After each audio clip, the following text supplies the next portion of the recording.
Salut! Aujourd'hui, je vais vous montrer la recette de l'eau de riz de la manière dont les femmes Yao le font. Alors, avant de commencer, si tu n'es pas encore abonné sur cette chaîne-ci, abonne-toi tout de suite pour ne pas rater des vidéos intéressantes. Et aussi, n'oublie pas de laisser un commentaire et de like la vidéo.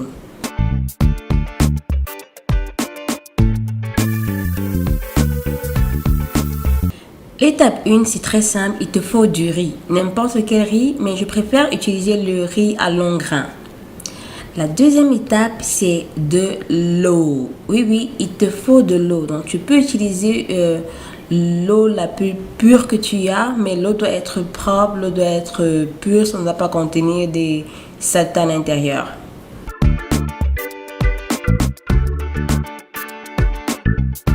L'étape 3, il faut que tu rinces le riz. Rince juste pour voir, pour enlever les saletés si ton riz est sale. De toute façon, si ton riz est sale, il faudra bien le rincer. Le riz que j'ai utilisé, normalement, il n'est pas sale. On peut le préparer directement, mais j'ai préféré le rincer quand même. Donc, tu peux rincer ton riz ou bien tu ne peux pas le rincer. Ici, il faut juste verser l'eau. Il faut verser la quantité d'eau que tu aimerais avoir pour ton shampoing. Donc, détermine la quantité d'eau que tu aimerais utiliser. Alors, la clé de la recette ici, c'est qu'il faut frotter le riz. Il faut frotter le riz. C'est-à-dire, il faut laver le riz. C'est exactement comme ça que ces femmes de Yao le font. Elles frottent le riz pendant longtemps. Et le fait de frotter le riz et de le mélanger avec l'eau permet à ce que les éléments que le riz a vont aller entrer dans l'eau. Donc c'est pour qu'il est important de le frotter et de bien frotter. Après avoir frotté, tu laisses même reposer pendant 30 secondes ou 1 minute si tu veux avant de passer à la phase suivante. Alors ici, je vais vous dire ce qu'il ne faut pas faire parce que c'est ce qu'on montre beaucoup dans certaines vidéos. Il ne faut pas mettre de l'eau dans l'assiette et juste tourner comme ça, comme je suis en train de faire, tourner comme ça et après tu laisses. En faisant cela, tu n'enlèves pas vraiment tous les éléments importants que le riz a. L'autre méthode aussi, c'est qu'il ne faut pas mettre l'eau dans le riz et tu laisses reposer pendant 1 heure, pendant 2 heures, pendant toute une journée, pendant 3 jours. Il ne faut pas faire ça. Donc, c'est ce que je voulais préciser.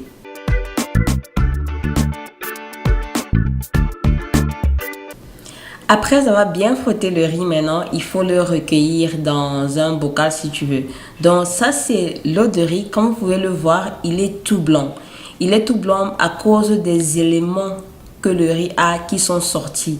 C'est pourquoi il est blanc comme cela.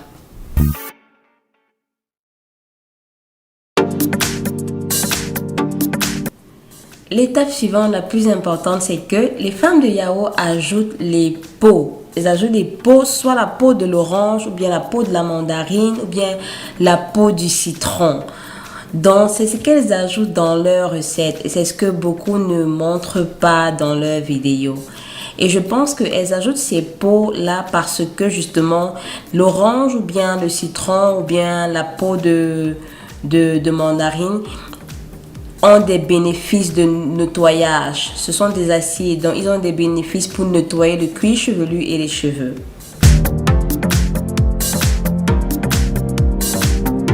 Ensuite, ce qu'on a à faire, c'est qu'on va tout mettre ça au feu maintenant. Alors, sachez que tout cela se passe la même journée. Je n'ai pas laissé le riz se reposer, je n'ai pas laissé le riz dormir, non. Après avoir bien frotté le riz, je recueille l'eau et cette eau-là, je mets au feu. Je mets au feu pour que ça puisse bouillir. Donc, c'est pourquoi je mets au feu. Quand je mets l'eau au feu, cette eau de riz là au feu comme ça, j'ajoute maintenant mes peaux de mandarine, mes peaux d'orange ou bien mes peaux de citron.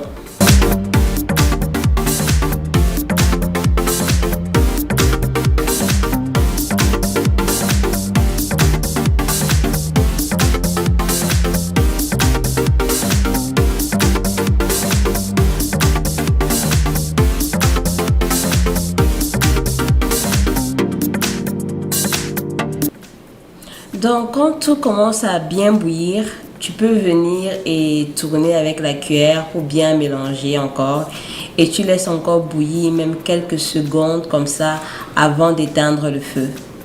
Parce que dès que ça bout, c'est déjà prêt.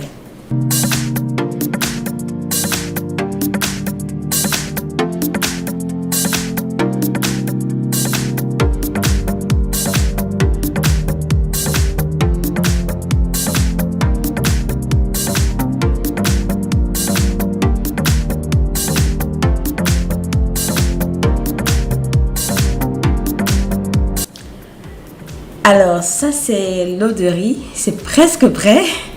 Il y a plusieurs étapes, c'est presque prêt. Donc quand vous avez fini de bouillir, maintenant vous allez tout mettre ça dans un bocal. Là je mets juste ça dans ce bocal-ci pour vous montrer un peu la différence de avant qu'on ne bout et maintenant. Donc vous mettez aussi les pots d'orange ou bien les pots de mandarine ou bien les pots de citron. Vous mettez tout ça dans un bocal et vous laissez reposer. Alors, pendant que je faisais mes recherches, dans une de mes recherches, elle disait qu'il faut laisser reposer pendant une semaine avant d'utiliser. Il y a d'autres qui ont dit qu'il faut laisser reposer pendant 1 à 3 mois avant d'utiliser. Donc vraiment, ici, là, cela dépendra de vous. Donc, vous pouvez laisser votre eau de riz se reposer et bien fermenter maintenant pendant une semaine avant de l'utiliser, ou pendant 2 semaines, ou pendant 1 mois, ou pendant 2 mois, ou pendant 3 mois. Ça dépend de vous avant de l'utiliser. Je veux aussi préciser que quand vous allez l'utiliser, il ne va pas forcément sentir bon, je ne sais pas. Parce que là, je vous ai juste montré la recette et je vais faire une autre vidéo où je vais vous montrer comment moi je l'utilise, comment moi je vais implémenter l'eau de riz dans ma routine de tous les jours. Parce que j'ai vraiment envie aussi d'avoir des cheveux noirs quand j'aurai 60 ans. J'ai envie de vieillir avec les cheveux noirs. Donc je pense que le fait d'utiliser l'eau de riz pour garder les cheveux noirs, ça c'est ce que moi je vais rechercher.